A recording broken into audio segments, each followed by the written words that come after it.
তেজুর মাথায় তেল দিয়ে দিচ্ছে কাসফিয়া চৌধুরী। কয়েকদিন ধরে তেজুর মন অনেক ভালো ছিল, কারণ একটাই, কারোর মুখে অলক্ষ্মী অপয়া ডাকটা শুনতে হয়নি। কিন্তু সকালে থেকে আবার শুরু হয়েছে, সাথে নামে মাত্র স্বামীর অত্যাচার। হাত আর বুকের দিকে তাকালেই জলে টইটুম্বুর হচ্ছে চোখ। এই 5 দিন তেজুই যেন রাজত্ব করেছে বাড়িতে। যদিও রান্না সে করেছে, কারণ এই বাড়ির মানুষরা নাকি কাজের মেয়ের হাতে রান্না খাবে না। আজকের বড় মা এসেছে সবাইকে নিয়ে খাওয়ার জন্য, কারণ আরমান চৌধুরীর আজকে চট্টগ্রামের ভাষায় মেজবান সাথে ছোট করে পাতিয়া দিবে। নিজের বাড়ির লোকেদের নিয়ে বলে নিতে এসেছে, না হলে ব্যাপারটা খারাপ দেখায়। এসেই শুরু করেছে নিজের হাতের মুখের অপব্যবহার। কথায় কথায় গায়ে হাত তোলা। তেজুকে যেতে বলা হয়েছে, না চাইলেও যেতে হবে। একটু পর গোসল করবে, তাই মাথায় তেল দিয়ে দিচ্ছে। তেজু আকাশের দিকে তাকিয়ে উদাস সুরে বলে ওঠে, দাদু, ঘৃণা লাগে না আমাকে? নিয়ম অনুযায়ী তো তোমার বেশি ঘৃণা করা উচিত আমাকে, তাও এত ভালোবাসে কেন? হাত থেকে যায় কাপসিয়ার কুঁচকে যাওয়া চোখের পাতা ভিজে ওঠে। কান্না জোর করে থামানোর ফলে গলায় মুড়িয়ে যাওয়া চাপড়া উঠানামা করছে। নিবিড়ভাবে সব দেখছে তেজু। সে ভীষণ অবাক হয় এই মানুষটাকে দেখে। যেখানে সবার চেয়ে ঘৃণা বেশি, এই মানুষটা সবার থেকে বেশি আদরে রাখে। তোর সৃষ্টিটাই তো আমার রক্তে, ঘৃণা করি কিভাবে? ঝরঝর করে কেঁদে দেয় কাসফিয়া। অজানা ব্যথা অনেকদিন পর নাড়া দিচ্ছে। কান্না চেপে মুখের দিকে তাকায়, একদম মিলে যায় তার সাথে মুখটা। আমি তো তাদেরও রক্ত, তাহলে ওরা কেন ঘৃণা করে? চুপ কর দাদু ভাই, আমার যে সেই মন নেই এখন। কিভাবে সহ্য করব এইসব? চুপ করে যায় তেজু। অজান্তে হেসে ওঠে, ভাগ্যের কি খেলা। ব্যথা কেমন এখন জ্বালা করে? জ্বালা নেই, হাতে ব্যথা। সকালে চেপে ধরার ফলে হাতের ফোসকা গলে গেছে। বুকে ফোসকা পড়েনি। কাসপিয়া হাত সামনে নিয়ে আসে। রক্ত লাল হয়ে গেছে জায়গাটা। ফোসকা গলে যাওয়ার কারণে খুব বিচ্ছিরি দেখাচ্ছে। ভালো করে তাকাতেই দেখে শরীরে ক্ষত বিক্ষত ছাড়া কিছুই নেই। হাতে, বুকে, কপালে, হাতের তালুতে, শরীরে আরো অনেক দাগ। যদিও এই দাগগুলো কোনোদিন হিসাব নেই। বাঁচতে পারবে কি তারা? তেজুর মুখের দিকে তাকিয়ে ভাবে, এই মেয়ে কি কখনো এইসবের হিসাব নিতে পারবে? কেন করছে সে এইগুলো? প্রশ্নটা করে আবার মাথায় হাত লাগায়। তেজু নিবিড়ভাবে উদাস কণ্ঠে বলে ওঠে, জানি না, হয়তো সেও সবার মতো আমাকে কষ্ট দিতে ভালোবাসে। অন্যদিকে পুরনো একটা বাড়ি, চারিদিকে শ্যাওলা ভরে গেছে। ব্যবসা গরম, ভিতরে আলো বাতাস নেই বললেই চলে। তার মাঝে একটা চেয়ারের সাথে মুহিতকে বেঁধে রাখা হয়েছে। শক্ত করে বাঁধার ফলে হাত ছিঁড়ে যাচ্ছে পিছনে। বুঝতে পারছে না তাকে কেন এইখানে নিয়ে আসা হয়েছে। কারো হাঁটার শব্দে সামনে তাকায়।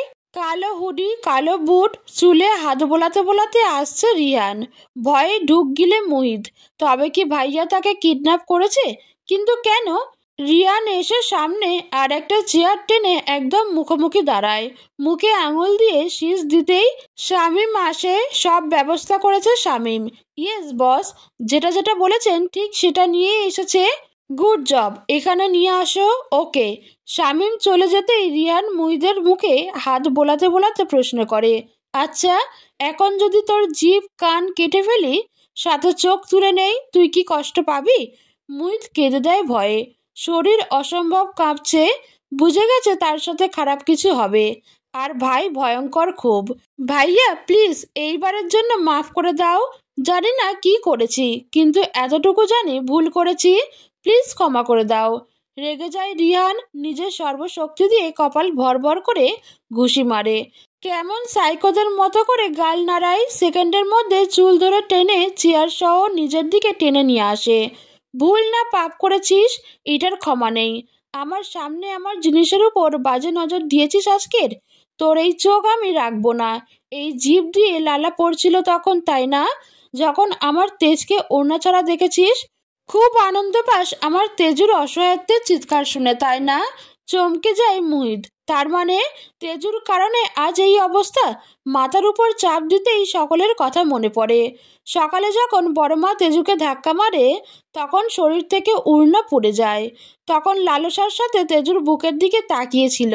তবে কি সেটাই ভাইয়া দেখে ফেললো? কিন্তু তাতে ভাইয়ার কি যায় আসে? ভাবনার মাঝে শামীম আসে। একটা ছোট্ট টেবিল, তার উপর সুন্দর করে সাজানো কাঁচি, শুটার, আইস পেকুলাম, ছোট ছোট ছুরি, সাথে সাদা নাইফ যা চকচক করছে, ছোট একটা লোহার এক পাশে একদম কোনা। এইসব দেখে মুহিত বাচ্চাদের মতো কান্না করে। আরে রে ভাইয়া, আমার কান্না করছিস কেন? তার অনাকাঙ্ক্ষিত ভুলের জন্য তাকে ছাড় দেয়নি, তোকে ছাড় দিব ভাবলি কি করে? আমার জিনিসে নজর দেওয়ার আগে আমার শাস্তি সম্পর্কে মনে রাখা উচিত ছিল শামীম। জি বস। নাইফটা দে। রিয়ানের কথায় শামীম চকচক করা নাইফটা এগিয়ে দেয়। সেটা হাতে নিয়ে হো হো করে হেসে ওঠে রিয়ান। নাইফটা দেখতে দেখতে সামনে এগিয়ে মুহিতের দিকে ঝুঁকে। শুন, ভদ্র বাচ্চা হয়ে থাকবি, একদম নড়াচড়া করবি না, নয়তো কাজ করতে আমার অসুবিধা হবে। চুপ করে থাকবি না, একদম জোরে জোরে চিল্লাবি যাতে আমি তৃপ্তি পাই। রিয়ান কথাগুলো বলে মুহিতের একটা কান ধরে। প্লিজ ভাইয়া। না না। আহ।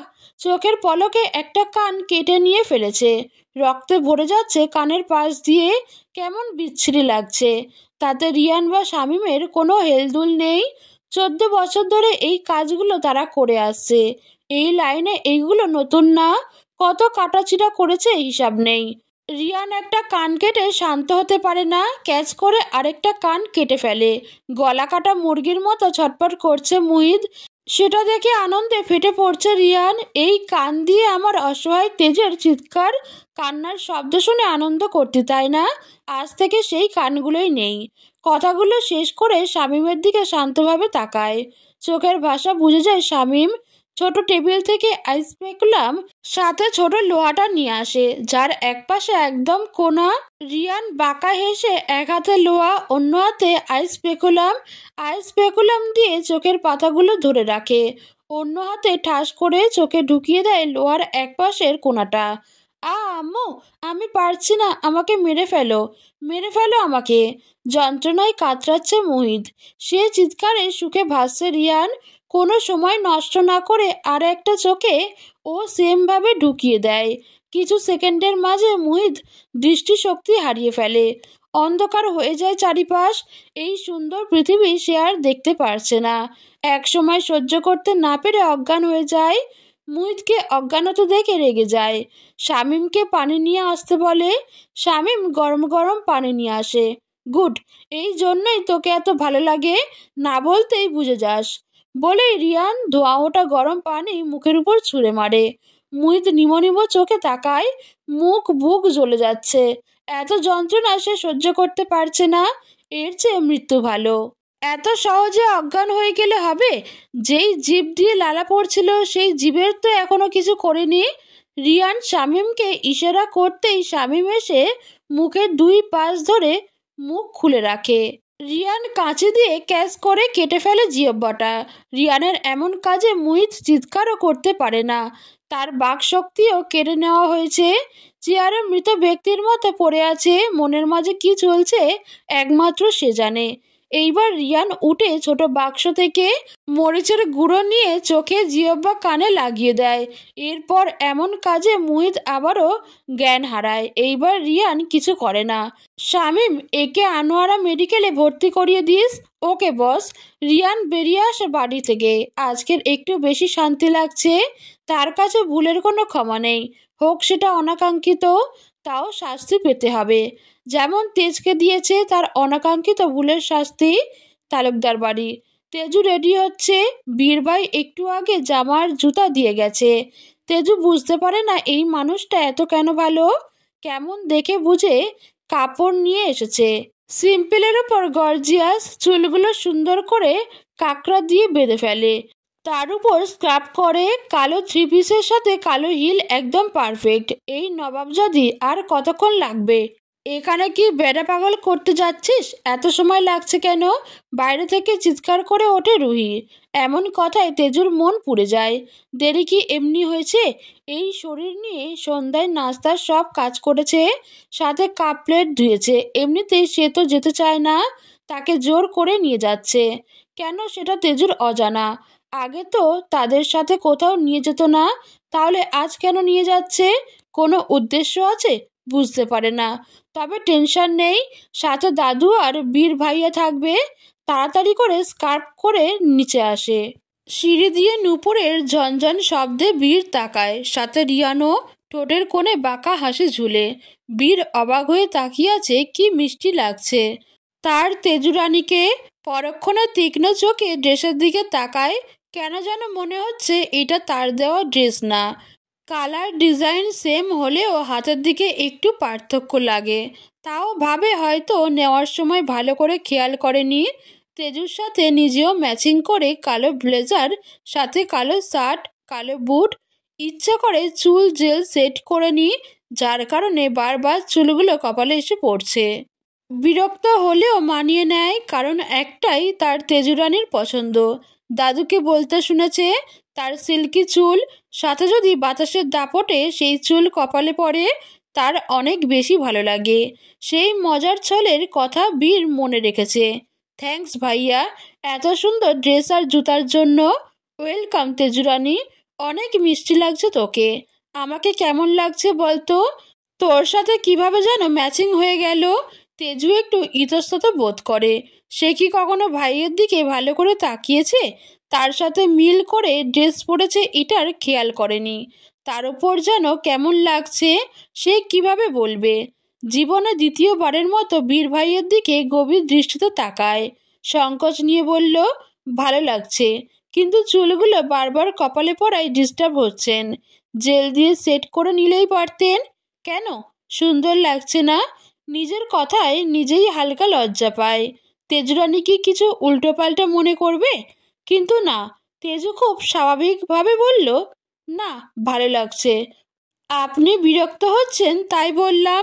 এতক্ষণে তোর রং ঢং শেষ হলো? সময় নেই, তাড়াতাড়ি চল। উপর থেকে নামতে নামতে রুহি জবাব দেয়, হাতের এক পাশে কাসপিয়া তালুকদার। তেজুর ভালো লাগে এমন দৃশ্য দেখে, নিজেকে ছোট করে বলা কথাটা ভুলে যায়। গভীর দৃষ্টিতে তাকিয়ে থাকে।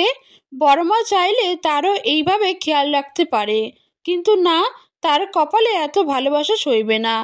বাইরে দাঁড়িয়ে আছে তেজু। ভেবেছিল বীর ভাইয়ের সাথে যাবে, কিন্তু সেই গাড়িতে তার আগে ছোট মা আর ছোট আব্বু উঠে পড়েছে, ভাইয়ার পাশে দাদু। বীর কি করবে বুঝতে পারে না। মা বাবাকে তো কিছু বলতে পারছে না, দাদু মুরব্বী মানুষ। সবাই তার উপর আস্থা করে ওর গাড়িতে দিয়েছে, কারণ সে সেফভাবে গাড়ি চালায়। গাড়ির দরজা খুলে নেমে তেজুর কাছে যায়। তেজুরানী, জি ভাইয়া। বড়মা আর বড় বাবার গাড়িতে উঠে পড়ো। বড় বাবাকে সামনে বসতে বলিস, তুই বড়মার সাথে বসিস। আচ্ছা, আপনি তাড়াতাড়ি যান ভাইয়া, দাদু গাড়িতে বেশিক্ষণ থাকতে পারে না। বীর হাসে, এই মেয়ের সব দিকে খেয়াল, একমাত্র নিজের দিক ছাড়া। হাঁটু গেড়ে তেজুর পায়ের কাছে বসে পড়ে।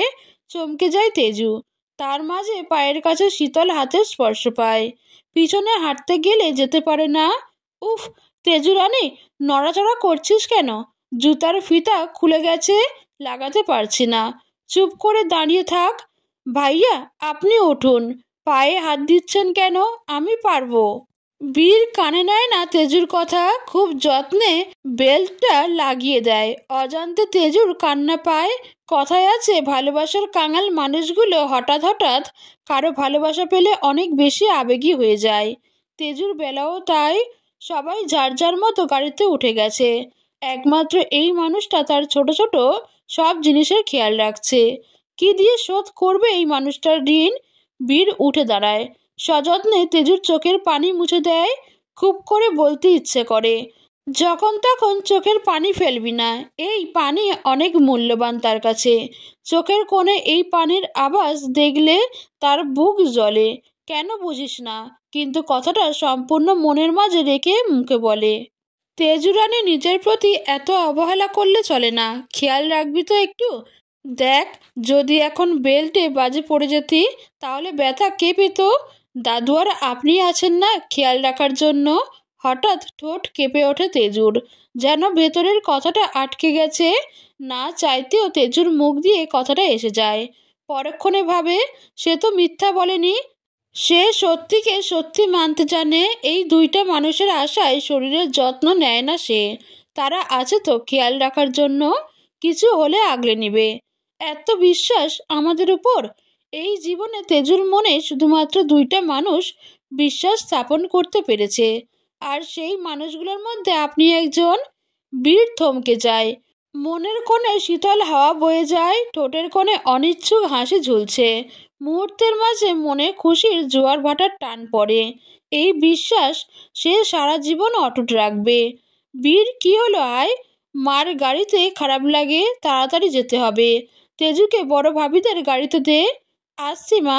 তেজু রানী, যেমন বলেছে তেমন করবি, কেমন? আচ্ছা, জবাব দিয়ে হাঁটা দেয় তেজু। বীর চলে যায় নিজের গাড়িতে। পিছন ফিরে একবার দেখে রিয়ানের গাড়ির সামনে দাঁড়িয়ে আছে। তেজু জানলার পাশে এসে দেখে পিছনে বড় মা আর বড় বাবা। মারুফ ভাইয়া বাইকে করে চলে গেছে অনেক আগে। মুহিত ভাই কোথায় জানে না। তেজু নিজেকে সামলে নিচু স্বরে বলে ওঠে, বড় আব্বু, তুমি একটু সামনে যাবে? আমি বড় মার পাশে বসি। কত বড় সাহস তোর, বড়দের অর্ডার করিস? তুই সামনে বসলে কি হয়? অব্র যেতে পারবে না, তুই সামনে বস। দীর্ঘশ্বাস ফেলে তেজু। বড় মা একবার না করেছে মানে সেটা সে আর হ্যাঁতে পরিণত করতে পারবে না। আস্তে করে দরজা খুলে সামনে বসে। নিজেকে কেমন গুটিয়ে নেয়। মনের কোণে ভয়ের দানা বেঁধেছে। সিট বেল্ট বাঁধ। গম্ভীর স্বর, তীক্ষ্ণ দৃষ্টি রিহানের। এক নজরে তাকিয়ে আছে তেজুর মুখের দিকে। না তাকিয়েও তেজু বুঝতে পারে লোকটা তার দিকে তাকিয়ে আছে। সমস্যা নেই, আপনি গাড়ি স্টার্ট দেন। কথা শেষ করে জোরে নিঃশ্বাস নেয় তেজু। মনে হচ্ছে কোনো বন্দি খাঁচায় আটকে আছে। কথা বলতেও গলা কাঁপছে। এই মানুষের চোখের দৃষ্টিও ভয়ঙ্কর। কথা বলতে ইচ্ছা করে না, রুচিতে বাঁধে, ঘৃণা হয়।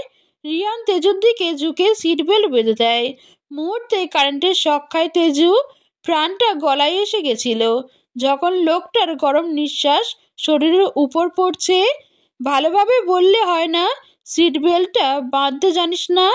কথাটা বলে রিয়ান গাড়ি স্টার্ট দেয়। লজ্জা লাগে তেজুর। সত্যি সে সিট বেল্ট বাঁধতে জানে না।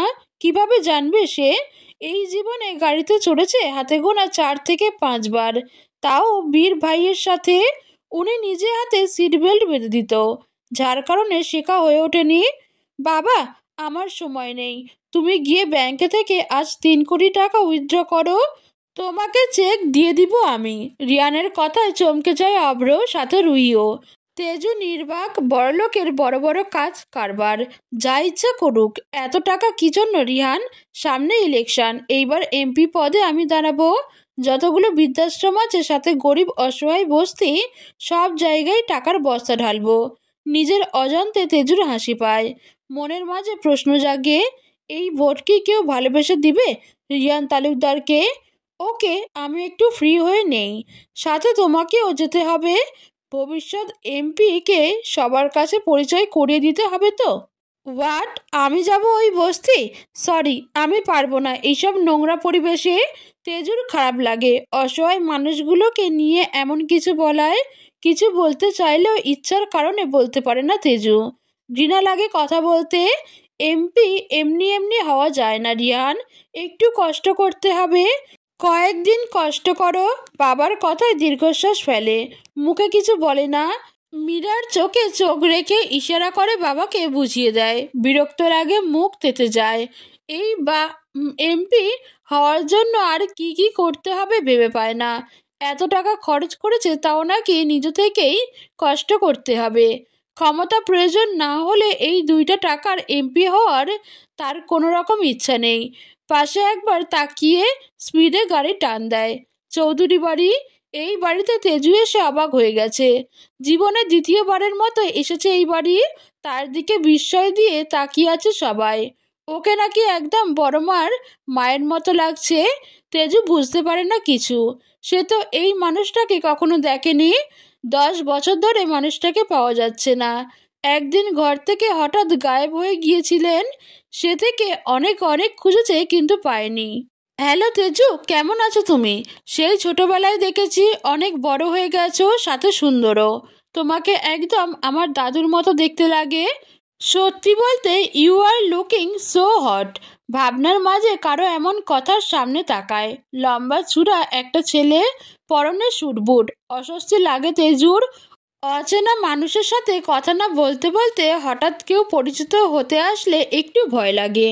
তেজু পাশ ফিরে বীর ভাইয়ের দিকে তাকায়, ঠোঁট কামড়ে চুপ করে থাকে, যেন কিছু না বলে সব বলে দিল বীর ভাইয়াকে। বীর হেসে শেহজাদের হাতের সাথে হাত মেলায়, যেটা তেজুর দিকে এগিয়ে দিয়েছিল। ও খুব ভালো আছে শেহজাদ, তুই কেমন আছিস? বিরক্ত হয় শেহজাদ। ইচ্ছা না থাকলেও জবাব দেয় ভালো। তীক্ষ্ণ দৃষ্টিতে রিয়ান ওদের দিকে তাকিয়ে আছে। তেজুর দিকে বাড়ানো হাতে বীরকে হ্যান্ডশেক করতে দেখে স্বস্তির নিঃশ্বাস ফেলে। এখানে আসার তার কোনো রকম ইচ্ছা ছিল না, কিন্তু আজকের এখানে কিছু একটা হবে, তাও তার তেজকে নিয়ে। তাই না চাইতেও এসেছে, একটু আন্দাজে এসেছে কি হতে পারে, তবে পুরোপুরি জানে না।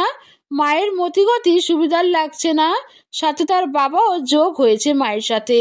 ইচ্ছা করছে এই শেহজাদের বাচ্চাকে জিন্দা কবর দিতে, কিন্তু এর সাথে এত সহজে হিসাব মিলাতে পারবে না।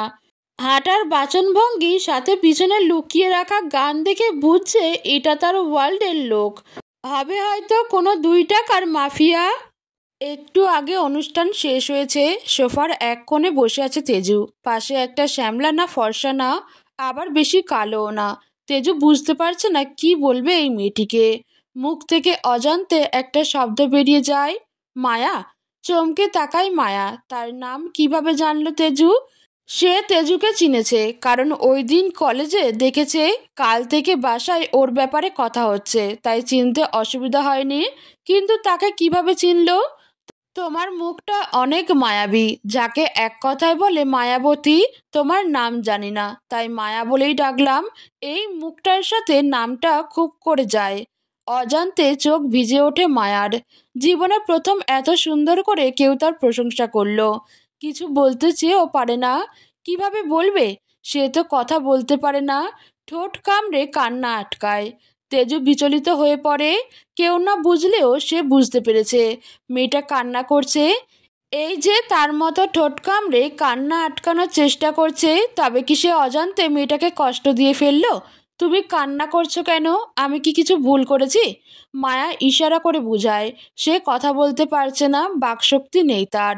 তেজুও কথা বলতে পারে না, বাকশক্তি নেই ওর। পিছন থেকে মারুফ ভাইয়ের কথায় তেজু অবাক হয়ে যায়। তাই বুঝি মেয়েটা এতক্ষণ তার কথার জবাব দিচ্ছিল না?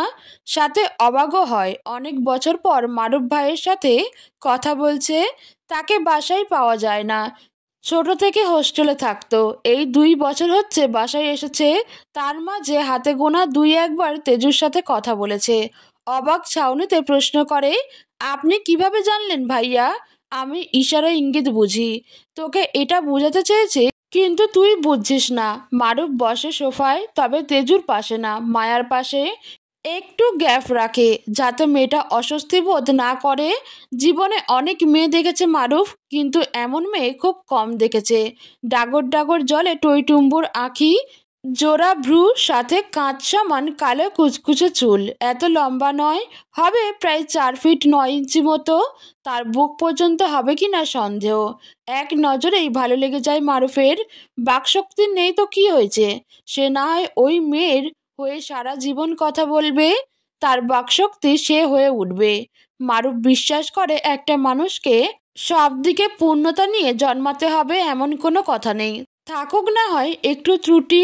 তোমাকে আমি প্রথম কলেজে দেখেছি, বন্ধু হবে আমার? মায়া ইশারা করে বলে, হাত এগিয়ে দেয়। ভীষণ ভালো লেগেছে তার তেজুকে, কিন্তু তেজু বুঝতে পারছে না। লাস্টারটা বুঝেছে, কিন্তু প্রথমটা কি বলছে জানে না। হ্যাবলা কান্তর মতো মাথা নাড়িয়ে হাত মিলায়। ওকে, আমরা বন্ধু আজ থেকে, কিন্তু আমি তো এখানে আসি না, আর আসবো কি না জানি না। তোমার নাম্বারটা দাও, আমি মেসেজ দিব, ভিডিও কলে কথা বলবো। মারুফ বুঝতে পারে তেজু প্রথম কথাটা বুঝেনি, কিন্তু শেষেরটা বুঝেছে। তাই নিজে বুঝিয়ে দেয়, তেজুও তোর কলেজে পড়ে, একটু আগে এটা বুঝিয়েছে। তাই প্রতিদিন চাইলে তোদের দেখা হবে। মারুফকে যত দেখছে তত অবাক হয়ে যাচ্ছে মায়া। লোকটা তার সব কথা বুঝছে, কিন্তু কি করে? একবার নিজের হাতের দিকে তাকায়, আর একবার মারুফের হাতের দিকে। সে আর এই মানুষটার মাঝে হাজার পার্থক্য। কেমন ব্রিটিশদের মতো ফর্সা, আর সে কালো, শ্যামবর্ণও বলা যায় না। মানুষটা লম্বা, সে তার অর্ধেকও নয়। চুলগুলো লম্বা, পিছনে জুটি করা, মেয়েদের মতো। আর সে মেয়ে হলেও চুল কোঁকড়ানো। সব কিছু খুঁটিয়ে খুঁটিয়ে দেখে চোখ নামিয়ে ফেলে। মায়া, এখানে কি করছিস? আম্মু ডাকছে, যা উপরে। পিছন থেকে আদেশের স্বরে শেহজাদ বলে ওঠে। মায়ার খুব ইচ্ছা করলো তাকাতে, কিন্তু পারবে না। ভাইয়া এসেছে। কথার একটু এদিক ওদিক হলে হয়তো সবার সামনে থাপ্পড় লাগাবে। উঠে মারুফের পাশে কেটে চলে যায় উপরে মায়ের কাছে। মায়ার হেঁটে যাওয়া বাতাস শরীরে লাগতেই মারুফের হৃৎপিণ্ড কেঁপে ওঠে। হাঁসফাঁস লাগছে। তবে কি সে অজান্তে মেয়েটাকে নিজের মন দিয়ে বসলো? রিয়ানের কানে ফোন, কথা বলছে একজনের সাথে, কিন্তু চোখ আর মন মস্তিষ্ক সব তেজুর দিকে। এতক্ষণ সব কিছু মনোযোগ দিয়ে দেখেছে। শেহজাদকে সেখানে যেতে দেখে মেজাজ খারাপ হচ্ছে। খুঁজে নিয়েছে এটা তার ওয়ার্ল্ডের লোক, পিএইচ গ্যাংয়ের লিডার। যা অনুমান করেছে এটাই সত্যি হয়েছে। বোন চলে যেতেই শেহজাদ আস্তে করে তেজুর পাশে বসতে চায়, কিন্তু কোথা থেকে বীর এসে ধপ করে বসে পড়ে। বীরের এমন কাজে রেগে তীক্ষ্ণ দৃষ্টিতে তাকায় শেহজাদ। এই বিয়ের জন্য তেজু একটু কাছাকাছি ঘেঁষতে পারছে না। কেমন ছায়ার মতো আগলে রাখছে। খাওয়া থেকে হাত ধোয়া পর্যন্ত পাশাপাশি থাকছে। তার বুঝতে অসুবিধা হয় না, এ তেজুকে ভালোবাসে। শুধু ভালোবাসে না, পাগলের মতো ভালোবাসে। কিন্তু লাভ নেই। এই মেয়েকে তার ভালো লেগেছে। ছলে বলে কৌশলে ঠিক নিজের করেই নিবে। এমনিতে একটু পর শুরু হবে আসল খেলা। গিয়ে মারুফের পাশে বসে। তেজুর পাশে বীরকে বসতে দেখে স্বস্তির নিঃশ্বাস নেয় রিয়ান। ভালো করে পরখ করে দেখে 3 ইঞ্চির মতো ফাঁক রেখেছে তেজুর থেকে নিজেকে। বীরের এই কাজটা ভালো লাগে, সেজন্য একটু হলেও বিশ্বাস করে তার তেজুকে কখনো অপবিত্রভাবে স্পর্শ করবে না। যেদিন সবার মতো তেজুর দিকে খারাপ নজরে তাকিয়ে খারাপ স্পর্শ করবে, সেদিন বাকিদের মতো তার শেষ দিন হবে। যতই তার তেজুর খেয়াল রাখুক, তাকে ছোঁয়ার একমাত্র অধিকার রিয়ান তালুকদারের। স্যার শুনতে পাচ্ছেন? কি করব মুহিদের? ফোনের ওই পাশ থেকে শামীমের কথায় ভাবনা থেকে বের হয়ে নজর সরিয়ে নেয়। পাথরের মতো শক্ত কণ্ঠে বলে, ঠিক রাত 1টায় ইন্সপেক্টর অরণ্যকে খবরটা দিবি। রাত 2টায় যেন মৃত্যুর খবর তালুকদার বাড়িতে আসে। এর 1 মিনিট যেন এইদিক ওইদিক না হয়। এমন শক্ত কণ্ঠ শুনে শামীমের কলিজা কাঁপে। বুঝতে পারছে না এমন খবর দিলে কি হয়েছে, তাও বসের হ্যাঁতে হ্যাঁ মিলায়। না হলে দেখা যায় তার মাথাটাই থাকবে না। আচ্ছা ঠিক আছে বস। শামীম কল কেটে মুহিদের দিকে তাকায়। তার বস অনেক বেশি চতুর। খবর যাতে না ছড়ায় ঠিক একটা লোটর ফটোর হাসপাতালে ভর্তি করেছে। ডাক্তার সব টাকা দিয়ে কিনা নিয়েছে, যার কারণে খবর ছড়ানোর 1% সম্ভাবনা নেই। শামীম ভালো করে মুহিদের দিকে তাকায়। রক্ত পরিষ্কার করে দেওয়া হয়েছে, কিন্তু কোনো জায়গায় চিকিৎসা, ব্যান্ডেজ, ওষুধ দেওয়া হয়নি। 10টার পর চিকিৎসা করতে বলেছে বস। ততক্ষণ একটু কষ্ট অনুভব করুক। মুহিদের কোনো রকম নাড়াচড়া নেই। নাকে হাত না দিলে বোঝা যায় না মরেছে নাকি বেঁচে আছে। কি ভয়ঙ্কর দেখতে লাগছে। কথায় আছে, পাপ বাপকেও ছাড়ে না। আজ এই ধর্ষকের পতন হয়েছে। তার বসের হাতে কত মেয়েকে ধর্ষণ করেছে হিসাব নেই। বারবার টাকার জোরে বেঁচে গেছে। রাত 9টা। সোফায় গোল হয়ে ড্রয়িং রুমে বসে আছে সবাই। রিয়ানের 2 মামা। আরমান চৌধুরী মারা গিয়েছে। তার ছেলে শেহজাদ চৌধুরী, মেয়ে মায়া চৌধুরী, স্ত্রী ইকরা চৌধুরী, ছোট মামা ইফতিয়ার চৌধুরী, স্ত্রী স্নেহা চৌধুরী, 2 মেয়ে রিমা চৌধুরী, ইফা চৌধুরী। তেজুর কাছে অদ্ভুত লাগছে সবকিছু। যেখানে তাকে সামান্য কোনো কথার মাঝেই রাখে না। আজ সেখানে এত মানুষ কি গুরুত্বপূর্ণ কথা বলবে, সেখানে তাকে বসতে বলেছে। তাকে ছাড়া না কি হবে না? ভাইয়া, আমি তেজুকে শেহজাদের বউ করে নিয়ে আসতে চাই। উনি বেঁচে থাকবে। বারবার তেজুর কথা বলেছে। শেহজাদের জন্য। আমি ভাবিকে বলেছি। নিশ্চয়ই ভাবি আপনাকে বলেছে। এমনিতেই আমার ছেলেরও তেজুকে পছন্দ করেছে। চমকে যায় বীর, হাত মুঠো করে রাখে। আগেই জানতো এমন কিছু একটা হবে। তেজু বিস্ময় নিয়ে প্রথমবার রিয়ানের দিকে তাকায়। কেন তাকিয়েছে জানে না, কিন্তু তাকায়। রিয়ান আগে থেকে তাকিয়েছিল। চোখাচোখি হয়ে যায় দুইজনের। রিয়ান দৃষ্টি ফিরিয়ে নেয়, এই চোখে চোখ রাখা তার জন্য অনেক বড় কিছু। ঠোঁটের কোণে হাসি ঝুলছে, সে দেখতে চায় জল কতদূর গড়ায়, তারপর না হয় হিসাব নিকাশের খাতটা নিজের ভাষায় বন্ধ করবে। এইটা কি করে হয়? দাদু ভাইয়ের তো বিয়ে হয়ে গেছে। কাসপিয়া চৌধুরীর কথায় কেউ পাত্তা দেয় না। অভ্র তালুকদার মায়ের উদ্দেশ্যে বলে, এটা আইন অনুযায়ী বিয়ে ছিল না, মুখে 3 কবুল পড়ে বিয়ে হয়েছে, তেমন 3 তালাক বলে ডিভোর্স হবে। আমি এইভাবে তেজুর জীবনটা ধ্বংস হতে দিতে পারবো না। যদি রিয়ান তেজুকে ভালোবাসে, লোক সম্মুখে ওই সম্পর্কের গুরুত্ব দিত, তাহলে আমি নিজে কখনো এই বিয়ে হতে দিতাম না। কিন্তু যেখানে রিয়ান এই বিয়ে মানে না, সেখান থেকে তেজুর জীবনটা নষ্ট হোক আমি চাই না।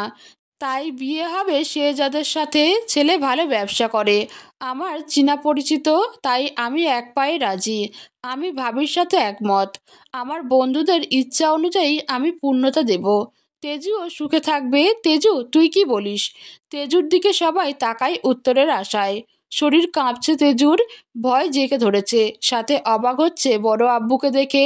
তিনি তার কথা এতভাবে কখনো ভাবতে পারেনি। তিনি ভালো না বাসলেও কখনো খারাপ কথা বা অত্যাচার করেননি, কিন্তু কখনো সাপোর্টও করেননি, ভালোবেসে আগলে নেননি। আজ সবার সামনে ভালোবাসা প্রকাশ করতে দেখে অনেক বেশি অবাক হই। কি বলবে ভেবে পাচ্ছে না। বড় মার দিকে তাকাতেই দেখে কটমট দৃষ্টিতে তাকিয়ে আছে। ওর মতামতের কি আছে? এত বছর আমাদের ঘাড়ে চেপে খাচ্ছে, সে অনুযায়ী আজ তো আমাদের কথা ভাবতে পারে। একটু তো ঋণ শোধ করুক। তেজুই কি বলবে ভেবে পাচ্ছে না। ঋণ শোধ করবে কি সে? টলমলে চোখে বীরের দিকে তাকায়। নিজ থেকেই প্রথমবার মতো বীরের হাত ধরে। বীর হাসে, তেজুর হাতের উপর হাত রাখে, ফিসফিস করে বলে, কিছু হবে না। এখন হ্যাঁ বলে দে, কিন্তু বিয়ে হবে না। আমার উপর ভরসা রাখ। এখন না বললে বড় মা রেগে তোর উপর আরো বেশি অত্যাচার করবে। হ্যাঁ বল, কিছু হবে না, আমি আছি। কানে বাজছে, আমার উপর ভরসা রাখ, আমি আছি। তেজু বাক্য দুইটাতে অনেক বেশি শক্তি পায়। দাঁত খিচে চোখ বন্ধ করে বলে, আমি রাজি। চমকে যায় রুহি। একটুর জন্য ভেবেছিলাম তেজু রাজি হবে না। কেন যেন রুহির কান্না পায়, সবার আড়ালে চোখের পানি মুছে নেয়। তবে কি তার কথায় ঋণ শোধ করার জন্য মেয়েটা রাজি হয়ে গেল? ঠিক আছে, তাহলে আর 2 মাস পর এপ্রিলের 22 তারিখ বিয়ে। তেজু মামনি এখনো ছোট, এপ্রিলের 6 তারিখ 18তে পা দিবে। তাই আমি চাই 18 বছরে বিয়ে হোক, যাতে কেউ আগের মতো কিছু বলতে না পারে। অভ্র তালুকদারের কথায় সবাই সায় জানায়। তেজুর চোখ বেয়ে 2 ফোঁটা জল গড়িয়ে পড়ে। তা মাটি ছোঁয়ার আগেই বীরের হাতে পড়ে। বীর ভয়ঙ্কর দৃষ্টিতে সেজদাকে দেখে। এই বিয়ে যে সে বেঁচে থাকতে হবে না, কিন্তু তার তেজুরানি ভীষণ জেদি, কিছুতেই এই বাড়ি থেকে যাবে না। এখন যদি বিয়েতে না বলে, তাহলে বাড়ি গিয়ে হয়তো নিঃশ্বাসটাই বন্ধ করে দিব। তাই না চাইতেও হ্যাঁ বলতে বলেছে। ঠিক আছে ভাইয়া, তাহলে এই কথাই রইল। ইকরা চৌধুরীর কথায় বিপরীতে রুহি বলে ওঠে, ওকে, তাহলে আমরা বাড়ি যাই। রাত হয়ে যাচ্ছে, এখন তো আসা যাওয়া আগে থেকে বেশি হবে। কথা বলে বেরিয়ে যায় সবাই। এইবার বীরের পাশে বসে তেজু। বাবাকে রিয়ানের গাড়িতে পাঠিয়েছে, পিছনে মায়ের সাথে দাদু। রাত 11টা, তালুকদার বাড়ি। রিয়ান দাঁড়িয়ে আছে ছাদে, পাশে অভ্র তালুকদার। রিয়ানের হাতের মাঝে সিগারেট, যা এক টান দিচ্ছে, সাথে আকাশে ধোঁয়া ছাড়ছে। সিগারেট শেষ টান দিয়ে পায়ের সাথে পিষে ফেলে। বাবা, তুমি কিন্তু কথার খেলাপ করছো। মায়ের কথায় কেন গা ভাসাচ্ছ? আমাকে কি কথা দিয়েছিলে মনে নেই? তেজুকে সারা জীবন আমার সাথে থাকবে, তুমি বাধা দিবে না। কিন্তু আজ এমন কেন নিজের কথা ভুলে যাচ্ছ? অভ্র হাসে, ছাদ থেকে নিচে বাগানের দিকে তাকিয়ে জবাব দেয়, আমার দেওয়া কথা মনে আছে আমার, কিন্তু তুমি তো নিজের দেওয়া কথা ভুলে গেছো। তুমি কথা দিয়েছিলে তেজুকে ভালোবাসবে, আগলে রাখবে, লোক সম্মুখে তোমাদের সম্পর্কের কথা তুলে ধরবে। তেজু বড় হলে দ্বিতীয়বার বিয়ে করবে, ওর উপর কোনো রকম অত্যাচার করবে না, সব সময় বিপদ থেকে আগলে রাখবে। কিন্তু কই তোমার কথা? কোনো কথাই তো তুমি রাখছো না। তুমি যদি নিজের কথা না রাখো, আমি কেন রাখবো? আমিও আবার বিয়ে দিব, তেজুও সুখে থাকবে। কথা শেষ করে অভ্র তালুকদার চলে যায়। রিয়ান রেগে কি করবে ভেবে পায় না। একের পর এক ঘুষি মারে ছাদের ফ্লোরে, রক্তে ভিজে যাচ্ছে হাত।